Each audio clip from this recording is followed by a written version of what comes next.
तो hey guys, welcome back to my new episode. तो चलिए गाइस, आज की वीडियो को शुरू करते हैं। और ये वाला ड्राइंग बहुत ही अनोखा होने वाला है गाइस, क्योंकि इसी तरह का और भी एक वीडियो है जो कि ये वाला वीडियो है गाइस। आप लोग बहुत प्यार दिखाया ये वाला वीडियो पे। आप लोग अगर ये वाला वीडियो देखना चाहते हो तो नीचे डिस्क्रिप्शन में लिंक दिया हुआ है, वहाँ से जाकर देख लेना।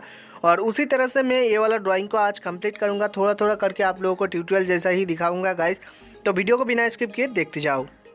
और गाइस, आप लोग अगर ये वाला ड्राइंग का रेफरेंस फ़ोटो पाना चाहते हो तो ये वाला वीडियो की डिस्क्रिप्शन में भी ये वाला ड्राइंग का रेफरेंस फ़ोटो का लिंक दिया हुआ है, वहाँ से जाकर आप लोग डाउनलोड करके रेफरेंस फ़ोटो का ले सकते हो गाइस। तो यहाँ पे ये वाला ड्राइंग को भी मैं ऑयल पेस्टल कलर से आज करूँगा गाइस।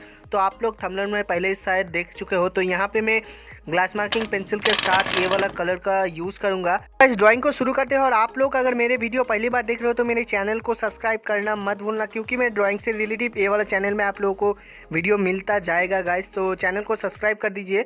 और यहाँ पे कलर का नेम मैं वीडियो के डिस्क्रिप्शन में मेंशन कर दे रहा हूँ, तो आप लोगों को शायद दिक्कत नहीं होगा। तो देखते जाओ वीडियो को गाइस।